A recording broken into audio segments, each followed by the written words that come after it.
হ্যাঁ, একটা মাত্র বৌমা এরকম পরে পরে ঘুমাইতেছে। আমার কষ্টের আর শেষ থাকলো না। সারা জীবন আমারই কাম করান লাগবো। ভাবছিলাম বিয়ে কইরা পোলায় বউ নিয়ে আইবো, আর পোলার বউ রান্না বান্না করে খাওয়াইবো। আর আমার কপালটাই পোড়া। বৌমা 10টা 12টা পর্যন্ত ঘুমাইয়া থাকবো। জমিদারের মতো ঘুমাইতেছে। দাঁড়া, তোর আজকে ঘুম দেখাইতেছি। তোর একদিন কি আমার 100 বছর। সারাটা রাত মোবাইল টিপে এখন সারা সকাল ঘুমাইতেছে। এই, আমারে কি কামের বুয়ো পাইছিস? সারাদিন কাম করে এবার আমার একটা কামে হেল্প করবি না? শুরু তো উইটা খাওয়া দাওয়া কইরে এরপর কাম শুরু কর। রাজরানী হয়ে গেছে এক একজন। এখন সাজুগুজু করতে করতে এই দিনটা চলে যাইব অনেক। বৌমা উঠছই যখন, কাম করতে আইলে আহো, বেলা হইয়া যাইতাছে। কাম করতে আমার ঠেকা পড়ছে। উঠছে সকাল 12টায়, এখন আবার সাজতে সাজতে দিন যাইব। এই তো ডং পরে করবি, তাড়াতাড়ি কাম করতে আয়। সকাল হইতে নসল্লা করতে করতে দিন চইলা যায়। আমি পারবো না। তুই পারবি না? তোর ঘাড় পারবো। আমি কইলি না কেমনে কয় তোর আমি বুঝাই দেবো।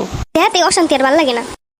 দেহাত প্রতিদিন আর শাকসবজি ভাল লাগে না খাইতে। ও মা, এখনকার বাজারের যে অবস্থা, তাতে শাকসবজি ছাড়া খাওয়ানোর উপায় নাই।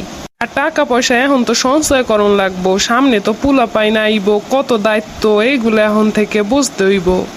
শ্বশুর বাড়ি আইয়া ভালো মন্দ খাওয়ান যাইব না। শাকসবজি খেয়ে টাকা সঞ্চয় করে তার দিয়ে আবার পোলা পাইন মানুষ করণ লাগবো। কি রে, খাস না কেন?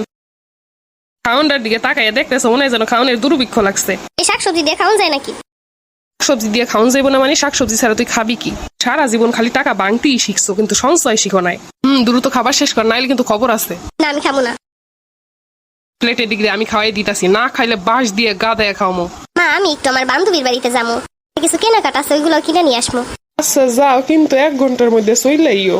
আসে আবার রাত্রে রান্না বান্না করন লাগবো, বোঝই তো আমার কষ্ট হইয়া যাইব। আর এখন আবার কি কেনাকাটা করবা? কিছুদিন আগে না কিনা আসলা। 2 দিন পর পর এরকম কেনাকাটা কইরা টাকাগুলো নষ্ট করলে হইব? তোমার তো সবই আছে। পোলা টাকা কিনবো তো লেগে কিনতে দিব না, তাই যত বাহানা। মা, আমি একটু মার্কেটে যাবো, আর আমার একটু বান্ধবীর বাসায় কাম আছে, সেই জায়গায় যাবো। বাজারে যাবো মানে 2 দিন পর পর এত কেনাকাটার শখ আহে কোন জায়গা দিয়ে তোর? টাকা কি আসমান দিয়ে পড়ে নাকি?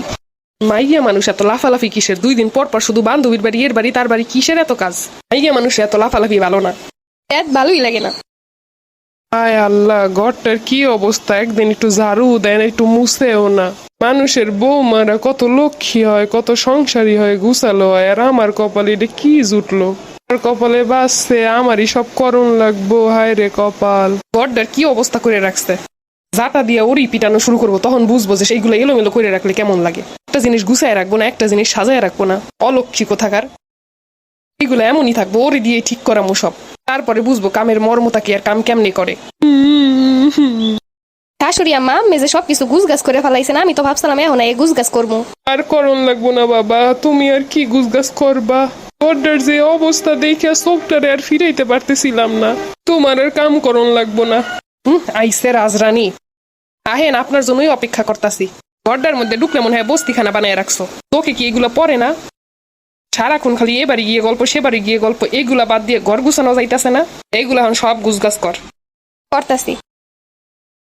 সব কাম কয়ে কয়ে করণ লাগবো নাকি? মাথার ভিতরে কি কিচ্ছু নাই?